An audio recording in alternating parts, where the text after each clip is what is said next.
Mic check. Alright, we're good. It's been a long day already. Konnichiwa, my fellow samurai. Oh, some of us are Ronins, aren't we? Samurai with no master. Ronin. Oh man, I'm exhausted, but we'll try to finish the game. We'll see. Oh yeah, Cydonia, The Secret Chronicles of Mars by David E. Flynn is on Amazon right now, lightly used in paperback for $995. I have good news. His brother, Mark Flynn, posted that, and I'll read it to you. The long-awaited Cydonia, The Secret Chronicles of Mars by David E. Flynn will go live on Amazon on Monday, 2/9/26, so February 9th. It's supposed to be available. They've reprinted it. The book will be available in paperback with black and white ink, hardcover with premium color ink, and ebook with full-color images. I'll post a direct link to the book when it goes live. I hope you all have a great weekend. This is a great day. Well, yeah, indeed, sir. I'll be getting a book of that. Again, that's Cydonia, The Secret Chronicles of Mars. And this is about the cult religions and cult societies that I covered, and the face on Mars, and the Pentagon complex on Mars, and the city complex that that's the name dubbed by Richard Hoagland, because Hoagland's talked about glass buildings on the moon and blah, blah, blah. I'm not really much into Hoagland's research, but David Flynn's research is a completely different story. He's a mathematical genius. The man's, it's amazing the work he did. And if you do get the book, it's going to take, you're going to have to digest it, piecemeal it out to yourself. You're not going to digest everything in that book with one reading, because you're talking about advanced mathematics and stuff. And I mean, it's written from a standpoint of a genius, and how he connects it to how as above, so below, okay? The world, take the globe. Let's take the world for an instance. And even if you believe it's flat Earth, if you're on a flat Earth map, okay, here's what you do. As above, so below. You take the 12 constellations in the sky, and you superimpose them by sticking Gemini where the Atlas Mountains are, and then the star constellation, superimpose them over the map of the Earth. And it's an amazing, I mean, like, there is no way at all that I could even explain it or do it justice, and not to mention I'm not going to do it in 5 minutes. But I mean, it suffices to say, like, how, just how everything is lined up, and it's perfect. And if it doesn't match in nautical miles, it'll match in another way. And how the cult societies build in specific places, and how Avesbury, I think they call it, is almost a near mirror image of one particular crater on Mars that has a wall built on it, or a wall built beside it, where you can see how something hit and made that crater, but that wall that's by that crater was still there, because the detritus, the dirt that got smashed up out of it, the wall was built after, because there's no dirt buildup from the crater. Okay, the crater gets hit, the impact knocks dirt all over the fucking place. You understand what I'm saying? Okay, that wall couldn't have been there because there's no dirt buildup from the crater hit. There's no detritus that hit the wall. So that wall was built after that crater. And we're talking about Mars here. And like the Avesbury Circle, or whatever it's called there in England, matches that. I gotta peel the layer off here, I'm burning up again. Which happens. Yeah. Like I'm suffering from menopause. Heat flashes like an old woman. Anyway, yeah, I mean, in other news, some Christians are mad that Franklin Graham posted Turning Point USA's halftime show, and they've got Kid Rock there, and they were talking about Kid Rock lyrics and how he's even there and why a Christian would back that and why Turning Point USA would back it because of some lyrics that Kid Rock had something about how, hold on a second, let me pull it up so I get it right. I don't want to leave you with bad information. Hold on a second. Apparently in one of Kid Rock's songs, the lyrics are, young ladies, I like them underage. See, some say that's statutory, but I say it's mandatory. And that's supposed to be some of Kid Rock's lyrics in a song. And they're saying, okay, you're going to have this guy on Turning Point USA, and you got Christians for their halftime show that's going to combat Bad Bunny or what that homosexual, whatever. Some kind of Mexican or Cuban homo that all the rich people like. I guess he's the halftime show. They're trying. It's all left-right politics, people. They're just trying to stir up division with that. The Democrats get their Bad Bunny halftime show, and then they try to counterbalance that with the right conservative show. But the problem is the Christians are sick of the cross-pollination that's going on, because from a Christian standpoint, you're not supposed to mix with the world. All right?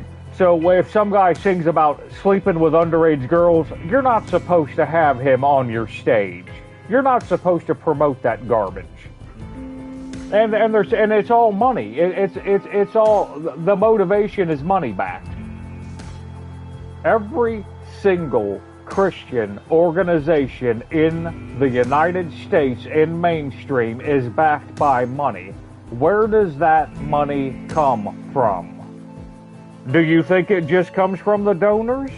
I would strongly suggest you look into illegal campaign finance and what preachers and pastors have went to prison for illegal campaign finance. Maybe you look into Jerry Falwell, you know? Maybe you look into that other fellow. What's his name? What's his name? It'll come to me. Not Jimmy Swaggart, but the other guy that went to jail. I mean, the conservatives, they're all corrupt. So illegal campaign finance is a big one. That's how they go after each other when they piss each other off, because all of them have funneled money that their campaign finance was not supposed to go into. It's illegal to use campaign finance for anything other than campaign finance. So, yeah. So, anyways, there's money in it. Okay, you get your church people to vote. You keep them voting conservative. Make sure there ain't no waves. Let's keep them corralled and keep them under control. And I'll use this money. I'll move this illegal campaign finance money over there, because the billionaires will finance their campaigns, because they're gonna get into office, and they're going to pass laws, and they're going to give the prevailing wage government contracts to those companies. We pay collectively 360 million people in the United States. At least 200 million of them work, okay? When we pay taxes, it all equals out to about $5 trillion a year. If you spend $1 million every day for 2,000 years, every single day for 2,000 years, you woke up, spent $1 million, you would only have spent about 790 billion. You wouldn't have spent even $1 trillion. We pay $5 trillion in taxes per year, so they fight over that money. They never fight over helping us. It's not about helping you and I. It's about who gets to spend your money, people. And then on top of that, through the Fed, the Federal Reserve will let the government borrow money at interest, and you're the one that pays the bill. So they actually spend $7 or $8 trillion a year. That's why we're $40 trillion in debt. Because not only do they take your $5 trillion and spend it, they borrow another $2 or $3 trillion more from the Fed. And the Fed is a for-profit banking institution, so they're borrowing at interest. You're paying that, and we're in debt $40 trillion. It'll never be paid. We passed the point of no control mathematically, and it wasn't possible anyways, but when we cross the threshold of $20 trillion, we mathematically will never have paid that off, and we're double that right now. But technically, if you want to break it down to brass tacks, when we went over maybe $5 or $6 trillion, it was never going to be paid off. I mean, that would have been to pay that interest off and get that done would have been a hard task. Because you're talking about compound interest here. It don't work like you think it works. We would have toiled to pay that shit off. Now we can't pay it off at all. So they can introduce their new central bank digital currency, and they can go and UBI's coming. Canada reported in January they lost almost 25,000 jobs in 1 month. Canada lost 25,000 jobs in January. They won't even give, we're getting erroneous job reports in the United States. They won't tell you how bad it is. They didn't even report it in November or December or whatever. There was one of the months one of the months they didn't report it, and they blamed the government shutdown for it. So they're embarrassed big time because they know we're getting mad every day. AI stealing our jobs. Pretty soon, you're going to have an Amazon truck pull up in a neighborhood, and it's going to open up, and drones are going to fly out and deliver all the packages that go in that neighborhood. It's going to be a Tesla truck. There's not even going to be a driver. The driver's not going to pull up in your driveway or at the side of your road and open the back of his truck or the side of it and pull the package out, stick it on your porch. Drones are going to do that shit. That's when you're going to find out what the Georgia Guidestones were all about. When they start talking about how 8 billion people is too many people and you got to keep the population under 500 million for the entire earth. You're going to find out, you're going to get a real hard lesson in cult, sect, politics, and religion then. Because we're getting to the point where they don't need you, and that means they're going to blow up the major population centers. That's the easiest way to do it. I guess I don't know. I'm not Captain Know-It-All who knew it all, but that's the easiest way to do it. Just nuke the major population centers. Start a war tomorrow. Blame, mutual assured destruction. 2/3 of the world's gone. That's about the number they want. And there's new ways. They've got new technology to clean up nuclear waste and stuff. It's not as bad as people initially thought it would be. They'll go into underground bunkers, and the fallout will blow over. The radiation in the air will finally, subside, and they'll be able to do the nuclear cleanup that they can do with the new technology they have. They got it all figured out, people. And we're the waste they want to cut. So they don't need your money anymore. They don't need your work anymore. They got AI bots and, everything to do it now. Wi-Fi to control it, because Wi-Fi is a control mechanism. It'll be a hive mind thing. Like factories and stuff, every robot on the factory floor is going to be ran by Wi-Fi.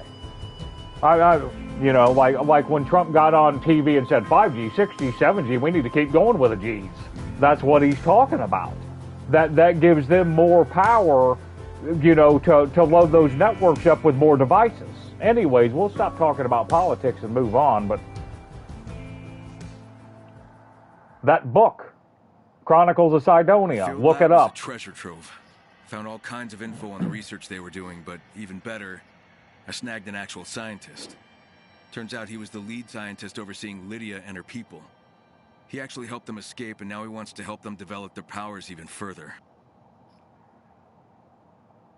When alien disclosure comes, Mars is going to be a huge part of it. The Giza Plateau is going to be a huge part of it.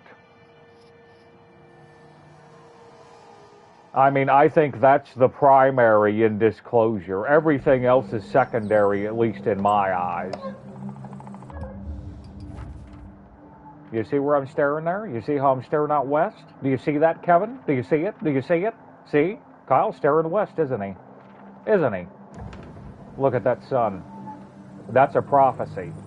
It don't rise in the east, it rises in the west at the end of time. It's just like Dying Light the Following. Dying Light, the original game, isn't like that, but the Following is. The sun rises in the west. That's an ancient prophecy. And basically the prophecy is saying that you probably won't even be able to tell night from day. The world will be topsy-turvy, and, people talk about, Nibiru coming in, I don't know if you've ever heard of Planet X. Google Gil Broussard's work in Planet P7X. He's done the best studies on it. He can prove with like NASA data and stuff, technically that catastrophism is real. Okay, that's where we're headed. We're going to do that Stay Human episode again.